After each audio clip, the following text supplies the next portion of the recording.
I was the only man in a house full of women who called everything girls only, so I stopped paying their bills and watched them turn into strangers overnight. And now they're begging. Hey, Reddit, ever get treated like a walking wallet by your own family? Yeah, same. I was the only guy in a house full of women who called everything girls only, except when bills were due. They left me out of dinners, trips, birthdays, but always remembered me when rent was late or something needed fixing.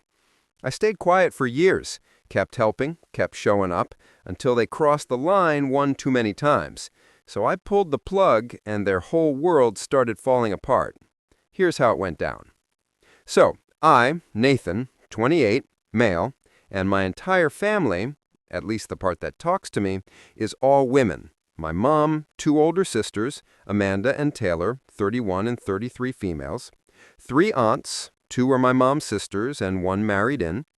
Basically, I was raised in a chick cult, and not the cool kind where they actually like you.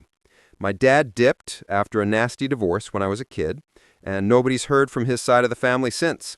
So yeah, I grew up in a house where I was the only dude and constantly got the "you're just like your father" passive digs if I ever disagreed with anything.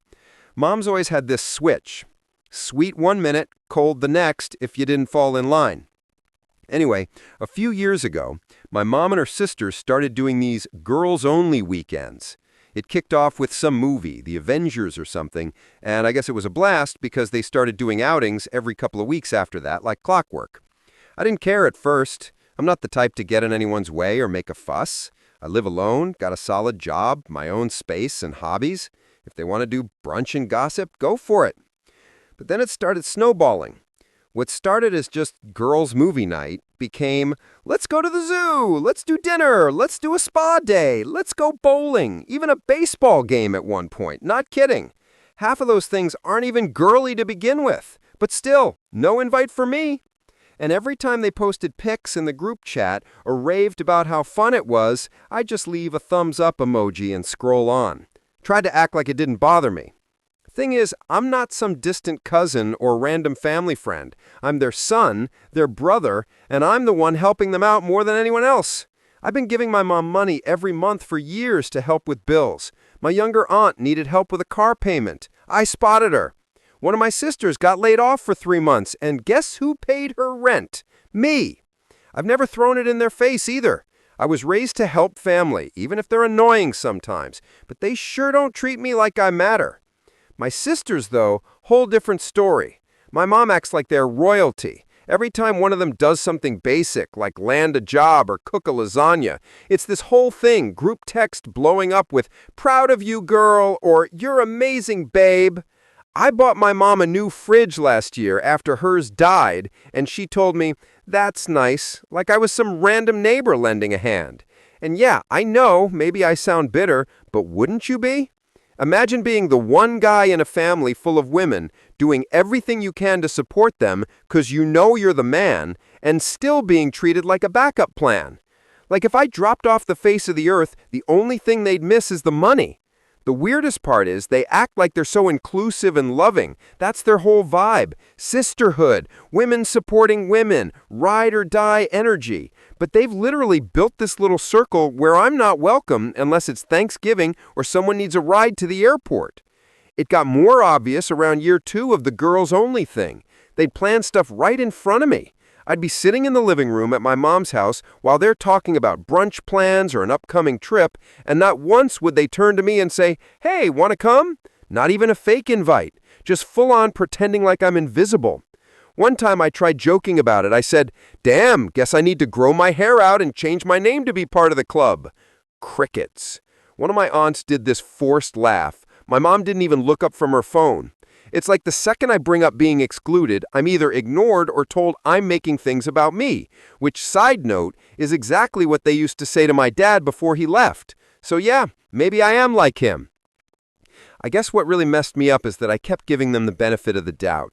I kept thinking, maybe they just don't realize how it feels. Maybe it's not intentional.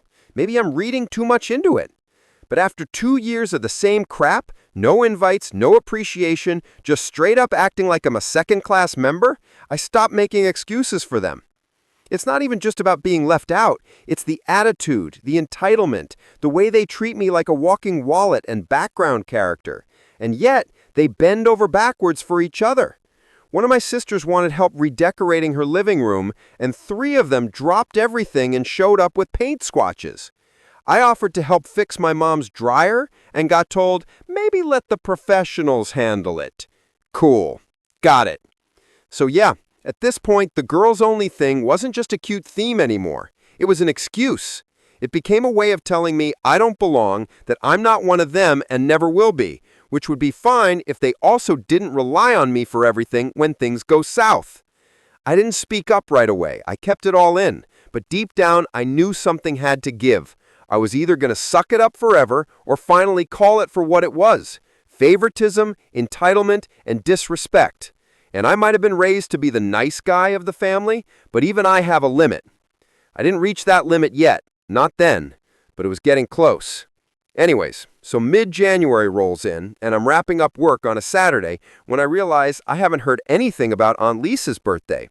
Normally, by now, I'd have gotten one of those reservations at 7 messages, followed by some overpriced menu screenshots. But it's radio silence. Weird.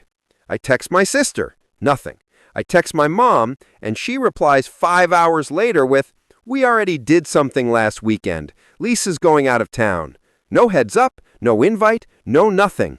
I ask, "Wait, you all already did her birthday dinner?" She says, "Yeah, just a little girls' night." Right now, here's the thing. I don't care about dinner. It's not the food, it's not the aunt, it's the pattern. I'm being told again that I don't need to be there. They went to that steakhouse downtown, the same place I introduced them to back in 2019. Funny how that becomes girls only when they're enjoying the perks I gave them. And this time, I didn't sit there wondering what I did wrong. I just filed it under, "Y'all really think I'm disposable, huh?"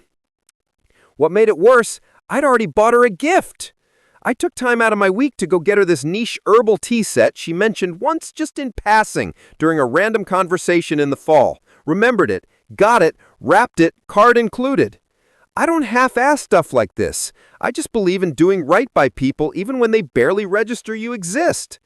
Dropped it at her house like it was some damn Amazon delivery. No call, no hug, just a thanks text a day later. That was the moment it shifted for me. Not because of the dinner, not even the gift. It was realizing I'm the afterthought. I'm the guy who gets remembered after the fun's done. And only because I might bring a gift? I didn't vent, I didn't argue, I didn't guilt trip anyone because I understood what gets respect in this family. No, it's not effort, it's not sacrifice, it's being part of their clique, the girl club, the inner circle. If you don't fit the mold, you don't get the credit. Doesn't matter what you do for them behind the scenes. That doesn't get posted about. That doesn't get thank you texts. That gets ignored. So when people ask why I didn't say anything earlier, it's because I didn't want to sound petty. I let them have their girls' nights, their spa days, their inside jokes. I wasn't trying to crash their party. But now it's not just girl time, it's family time minus the one guy they don't feel like including. That week I made a decision. No more extra effort. I wasn't going to chase inclusion or bend over backwards trying to earn something they were never going to get. Give me. Respect shouldn't be a reward for shutting up and giving more. So I pulled back a bit, not dramatically, just started saying no a little more. My aunt asked if I could help her fix her broken screen door. Told her I was tied up. My mom needed help figuring out her insurance portal again. Told her to call the company. My sister asked if she could borrow money for the 3rd time this year. Told her not right now. You'd think I burned their house down. Got a passive-aggressive, "some people change when they get money" text from my mom 2 days later. Didn't even respond. What I realized is they don't just expect me to help. They count on it. They feel entitled to my time, my money, my attention, but not my presence, not my voice, not my seat at the table. I'm good enough to fund the family, but not good enough to hang with it. So, I didn't care about the steak dinner. I cared that I was the only one ever left out. I cared that they didn't even see it as wrong. And trust me, I was already noticing them gearing up for something else. Talk about a summer escape had already started floating around in the chat. They called it just a little beach trip, nothing big, but I knew exactly where it was headed. So, usually around March, the women in my family start buzzing about the yearly beach trip. It's a tradition. Week-long rental. Everyone brings food. Some do nothing but post selfies, pretending they cooked. And I, of course, do most of the heavy lifting, literally. And financially, I've been covering the house deposit and sometimes more. Because, being the responsible guy in the family apparently means you're also the designated ATM. But this year, nothing. Not a word. The group chat was weirdly quiet. At first, I figured maybe they were scaling back. But then I started seeing things. Instagram posts with captions like, "Son's calling," shopping bags with beach gear, vacation body countdowns from my sisters, like they were training for a photo shoot. Even my aunt asked me casually if I still had that big cooler. No mention of the actual trip, just sneaky little breadcrumb clues. I didn't need Sherlock Holmes to piece it together. They were planning the beach trip, the same one I usually bankroll, the same one we all agreed last year was such a great tradition. Only difference now? Apparently, I didn't make the cut. Now here's where it gets wild. Back in December, we had this throwaway convo after Thanksgiving where I joked, "Guess I'll cover the beach house again so you guys don't end up in a shack with no AC." They laughed like I was doing stand-up and said things like, "You're the best," and "We'll owe you one." That's it. That was the full extent of the planning meeting. And apparently that was good enough for them to move forward. Like I was fully locked in as the unpaid sponsor, planning the trip, choosing the house, even putting down my name for the booking, but never once bothering to tell me they were turning it into a girls-only event. I found out the final detail through a comment one of my aunts dropped on my sister's post. "So excited for our beach week.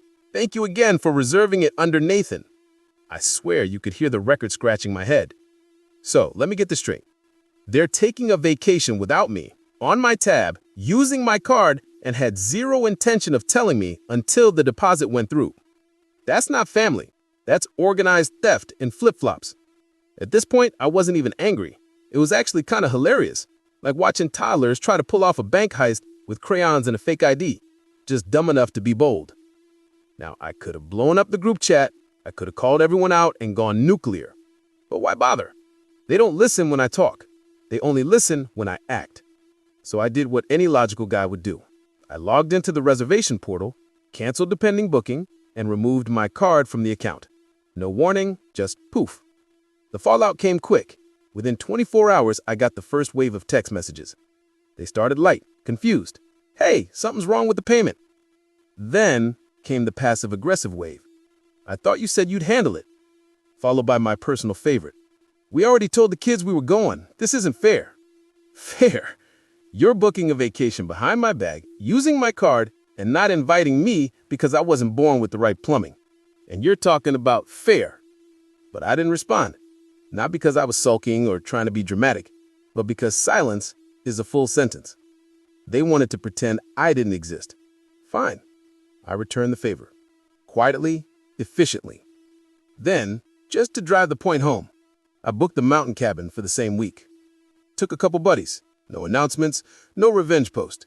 Just a photo of us grilling on the deck, laughing about something dumb, fire pit in the background, peace in the air. Real vacation energy. One where no one expects you to foot the bill and still wait outside the gate. Apparently, that image alone triggered a meltdown. I didn't see the group chat fall out in real time because I had it on mute. But one of my cousins sent me a screenshot later. Full panic mode. They had no rental, no backup plan. Turns out when you burn bridges with the guy who books everything and pays for it, the vacation fairy doesn't magically show up to save you. Still, I kept it classy.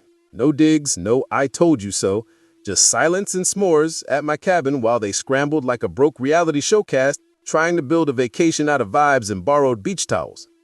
And here's the sickest part. None of them apologized. Not one. They tried to twist it like I had flaked, like it was my fault for not reminding them that using my name and card requires my actual approval.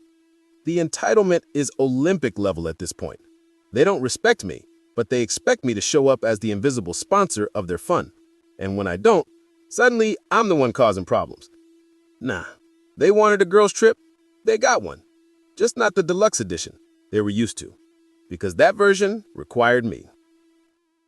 So after the whole vacation debacle, I didn't make a scene. I didn't write long messages explaining myself or drop dramatic one-liners in the group chat. I just stopped responding. No last straw speech, no storming out.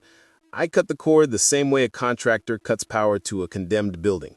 Quiet, final, and with zero concern about what's still running inside. And for a while, I was almost convinced they got the message.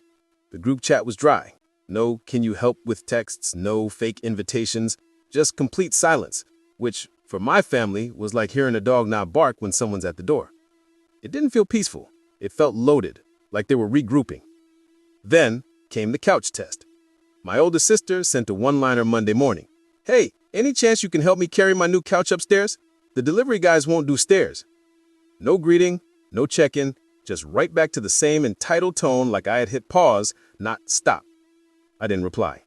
Read it while biting into a breakfast burrito and kept scrolling. Tuesday, Aunt Lisa texted with some "hey, sweetie" fluff and a request to help dispute a credit card charge. She said the website was confusing and she didn't want to call anyone. I sent her back, "The number on the back of the card still works." Nothing after that. Wednesday morning, I got the call. Now for context, my mom only calls when someone dies or when she wants something complicated that she can't text about. So when I saw her name pop up, I picked up more out of curiosity than concern. She didn't waste a second. "Your sister's car got totaled this morning," she blurted out. "She's in the hospital. It's bad. They're saying she needs surgery. Her leg's really messed up. We're trying to get the money together, but it's tight." No hello, no build-up, just a direct pipeline to panic. I paused. Something didn't sit right. For starters, she didn't say which sister. Not their name, not which hospital, not even the usual dramatic voice she puts on when she's actually shaken. So I asked flat, "Where is she?" "St. Thomas," she replied too quickly. "They won't let anyone in right now because of all the scans. They're being strict about access." Still didn't say a name. I told her I'd call the hospital directly. Her tone shifted hard. No, don't do that. She's in and out. They won't be able to confirm anything. It's too soon." I didn't argue. I just said, "All right," and hung up. Then I opened Instagram. I checked both my sister's pages. My older one hadn't posted in a day, which wasn't unusual. But my younger sister, she just uploaded a photo of a cappuccino with her name spelled wrong on the cup and the caption, "Barista's never gonna get it right." Big smile, full makeup, cozy sweater. Not exactly the vibe of someone fresh out of surgery. I double-checked the timestamp. 7 minutes ago. If she was in a hospital, they must have started giving patients artisan coffee with foam art now. I sat back in my chair, phone still in hand, and just stared at the screen. My own mother had faked a car crash, a surgery, an emergency, just to hustle me for money. And the part that really got me, she didn't even put effort into it. No fake tears, no build-up, no emotional manipulation finesse. Just an automatic, soulless lie like she was ordering takeout. That's how casual it had become. Weaponizing disasters to squeeze me like a bank account that can't close. I didn't call anyone. I didn't text back. I just let that sit. The next morning, the group chat flared up with vague nonsense. My mom dropped a passive message, "Thanks to everyone who came together yesterday. I'm reminded why family matters." Translation, I didn't get what I wanted from him, but I'm still going to pretend the scam worked. Then Lisa posted, "Some of us just do more, and that's okay." I closed the app. I wasn't shocked anymore. I was done. This wasn't a misunderstanding. This wasn't overreaction. This was calculated emotional fraud. This was my own mother faking an accident because my silence threatened their funding stream. I spent the next hour organizing screenshots. Every time they asked for money, every last-minute panic favor, every guilt text I'd brushed off until now, I filed it all in a folder on my phone titled "From Memory." Not to shame them later, not to send it to anyone, just to make sure I never forgot how far they went when I stopped playing their scapegoat. That silence, that calm, it wasn't just satisfying, it was freeing. Then the final hit came. Saturday night, my mom texted again. No dramatic opener this time, no fake emergency. Just, "Can you help with rent this month? Things have been hard. Everyone's doing their best." I stared at it, then typed, "Everyone's best looks a lot like my worst." Sent it. Mute. Didn't even wait for her response. Blocked her number for the weekend just to enjoy 48 uninterrupted hours. Not because I was angry, because I was clear. The thing about cutting people off is that the silence doesn't hit them first. The consequences do. And when I stopped helping, I didn't leave a note, no final warning, just unplugged the power and walked away. It took about 2 weeks for the cracks to show. Then it all started crashing fast. First one in the blast radius, my older sister, Amanda. She'd been driving a car I technically co-signed for 2 years ago. Long story short, she couldn't qualify a loan. Begged me to just put your name on it. Said she'd take care of everything. And for a while she did, until I pulled my name off quietly after the vacation stunt. Had the legal stuff finalized a month back. Gave her a heads up she ignored. I didn't push it. I just got out. Well, turns out she was behind on payments. 3 to be exact. The dealership repoed the car in broad daylight right outside her job. A coworker recorded the whole thing. She called my mom crying like a teenager who got grounded. Mom texted me, "How could you do this to her?" Do this to her? I didn't call the repo guy. I just stopped babysitting her mess. That same weekend, I got a call from the electric company. My name was still on the account at Mom's house. I thought I had already switched it over to her. Guess not. She hadn't paid in 2 billing cycles. Balance was pushing $600. They were about to shut it off. So I paid it? Nah. I called them, took my name off immediately, and let the system handle it. That Monday, they lost power for 36 hours. Mom texted me something like, "Wow, you really don't care anymore, huh?" She was right. I didn't. Then came the bounced rent. My younger sister, Taylor, had been managing rent on a 2-bedroom place she shared with a friend, except she'd been using money from the family pool to stay afloat. And the family pool? Yeah, that was basically me. Once I stopped wiring her anything, she fell short fast. Her roommate posted a passive-aggressive rant on Facebook. Some people aren't built for adult responsibilities. Real subtle. Within 3 days, Taylor was back at Mom's house, sleeping on the couch and blaming a toxic living environment. I'm guessing the landlord didn't buy that one either. By week 3, Aunt Lisa was listing furniture on Facebook Marketplace. That alone didn't surprise me. What did surprise me was the description she used on a $90 used coffee table. Family going through hardship due to betrayal. Please help if you can. Betrayal. I read that while drinking coffee and almost spat it out. These people were so comfortable feeding off me for years that the moment the gravy train stopped, it became a betrayal. Here's the part that got twisted. One of them, still not sure who, tried to open a new credit card using my name. They still had some old mail, maybe enough for a week application. I got a fraud alert email, flagged it, denied it, locked it all down. I didn't even confront anyone. If they wanted to play dirty, let them try. All they do is expose themselves harder. Next thing I hear, Mom's bank account got frozen for an overdraft. She called my aunt crying that she had to cancel an upcoming dental procedure because we're not all lucky enough to ignore family. The same woman who faked a car accident 2 weeks ago was now using cavities as moral leverage. By mid-month, my cousin messaged me on the side. Just FYI, they're trying to get Uncle Jay to pitch in now. Told him you cut everyone off for no reason. That day, Uncle Jay called me to laugh about it. He isn't actually family, just an old friend of my dad's who stuck around here and then, but had his own life and family. He is a solid guy. Man! He said, they really painted you as the villain. I told him I didn't care. Let him. Because here's the kicker. The moment I stopped funding the show, the whole set collapsed. No vacations, no rides, no help with bills, no insurance paperwork, no backup. They weren't mad that I changed. They were mad they had to. One day, Taylor called me directly. First call from her in months. I let it ring straight to voicemail. She texted after, "Can we at least talk about why you're being like this? You used to help."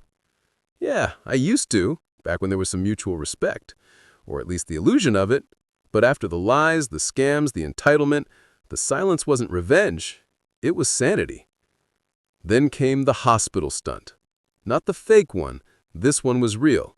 Aunt Lisa tripped at work and fractured her wrist. Needed outpatient surgery. Minor thing, but apparently the deductible was steep. She texted me this paragraph about how no one else can help right now, and I know you don't want to hear from us, but this is different. And different. When I broke my wrist 4 years ago, I paid out of pocket and got 0 calls, 0 support. They sent me a funny meme about how guys are bad at resting. I left her text on read. And that must have been the last straw for them, because after that, they turned full delusional. Mom sent a message in the group chat, still muted on my end, saying, "We don't need anyone's help. Some people just want to see others fail when they stop being useful." Aunt Lisa commented under it with, "That's what happens when someone thinks money equals morals." They were trying to flip the narrative like they were the victims of some tyrannical dictator who took away their free lunch. Like they hadn't lived years on autopilot, passing me bills and expecting me to smile and swipe. Then the cherry on top. They tried reaching out to my boss. I kid you not. Someone, probably Amanda, sent an email to my workplace's general inbox saying I had abandoned my sick mother and that it was affecting his mental well-being and mental focus at work. The email was so unhinged, HR forwarded it to me and asked me if I was okay. I laughed, said family drama, and they had my back. Dropped it. That was the day I changed my number. No big speech, no dramatic goodbye, just done. Same city, same job, same apartment. But I cut everything that they used to reel me back in, and this time, for good. No more chances. It wasn't the, I'm just going to ignore them. It's the, they don't exist to me anymore. I didn't announce it. Let them keep texting into the void. Let them figure it out when their calls stopped going through and their group chat rants never landed. For the first time in years, I wasn't on standby. No midnight emergencies, no requests for bill help, no fake birthday guilt, just a clean, quiet line where there used to be chaos. The only one I still kept in touch with was Uncle Jay. He'd call, occasionally with updates, like giving me a sports recap of a team I'd stopped rooting for. Apparently, Amanda's struggling with her commute, Taylor's eating through Mom's pantry like a plague of locusts, and Lisa's been pawning furniture so fast the living room looks like a crime scene. He asked if I was good. I told him I was better than I'd ever been. But deep down, I knew the silence wouldn't last. This wasn't over. I knew it wasn't over. You don't unplug yourself from a whole system of manipulation and just expect them to let you walk away. Parasites don't give up their host that easy. It was a Saturday morning. I had the windows open, coffee on the counter, and some jazz playing low on my Bluetooth speaker. Peaceful, almost fake, considering the kind of year I'd had. The air even smelled clean. That weird stillness you get when everything's just right. Then came the knock. Not a polite one. Not a neighborly, hey, you got a sec kind of knock. This was fist on wood, full-blown aggression, someone trying to break rhythm more than make contact. I opened the door, and there she was, my mother. Not the version of her that used to bake cookies and force hugs. This was a different version. Hair wild, eyes locked on me like I'd personally pushed her off a cliff, her mouth already moving before I could even say a word. You really think this is how you treat family? You think you can just throw us all in the street and pretend like we don't exist? I blinked. No hi, no, can we talk? Just immediate accusation like I'd burned the house down and left a note saying, figure it out. I didn't answer right away. I just looked at her. Really looked at her. She looked tired. Not tired from work or age. Tired like someone who'd spent weeks lying, scrambling, blaming, and couldn't figure out why none of it worked anymore. Then I said, you chose this. That was it. Calm, steady, no yelling. And that's what set her off. You're just like your father. She hissed it like it was the ultimate insult. Cold, selfish, ungrateful. He walked out on this family, and now you're doing the same thing. I stayed in the doorway, arms crossed, not giving her an inch. Dad left because you treated him like garbage. I just figured it out sooner. She slapped me, open palm, right across the face. Not hard enough to knock me back, but hard enough that the music inside stopped feeling appropriate. I didn't flinch. I just nodded slowly, like a math equation had finally solved itself. That's all you had left, huh? I said. When the guilt stopped working, when the lies stopped landing, you went old school. She started pacing, rambling, something about Taylor having nowhere to go, Amanda being in debt because of me, Lisa not being able to get her life together because she's so stressed. Then she pointed to the street and barked, you're sitting here in your little apartment living your little life while your family is drowning. You mean the family that used me like a checkbook and left me out of everything unless something needed fixing? I asked. She didn't answer. Instead, she grabbed the potted plant by my door, this ugly ceramic cactus someone from work gave me, and hurled it down the steps. Ceramic exploded, soil everywhere, didn't even blink. "You think this makes you strong?" she shouted. "You think cutting everyone off makes you better? You're a coward, a spoiled little coward, just like your father." And then she started pulling stuff from the small patio table, tossed my ashtray, knocked over the folding chair, took her keys, and started scratching the paint on the railing. I stepped back, pulled my phone from my pocket. Still calm, she kept yelling, "You'll regret this! You'll die alone, just like him!" Then she kicked the panel near my AC unit. It cracked. Not even a big crack, just enough to be stupid. That's when I dialed. Not to threaten, not to warn her. I called the cops. Told them my mother was trespassing and vandalizing my property. I said it as flat as I'd order lunch. She heard me. "You're calling the police on your own mother?" "On the woman who faked a hospital emergency, tried to steal from me, and just damaged my place? Yeah, that's what I'm doing." "You're disgusting," she spat. I learned from the best. I didn't raise my voice, didn't match her crazy. I just let it burn through her that I wasn't the same kid who used to say yes to every guilt trip.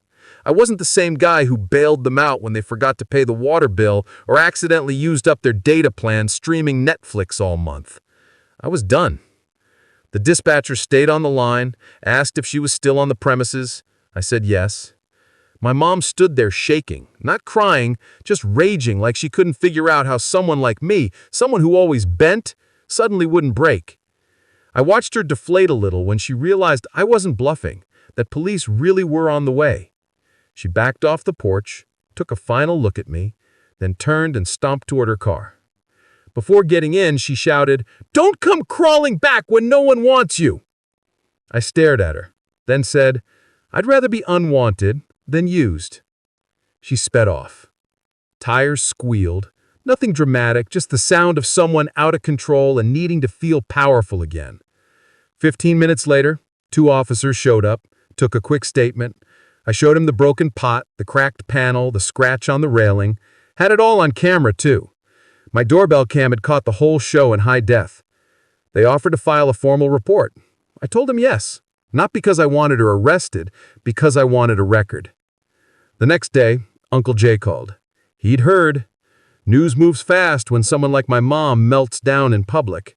He wasn't surprised, just asked if I was all right. Yeah, I told him. She finally showed me who she really is.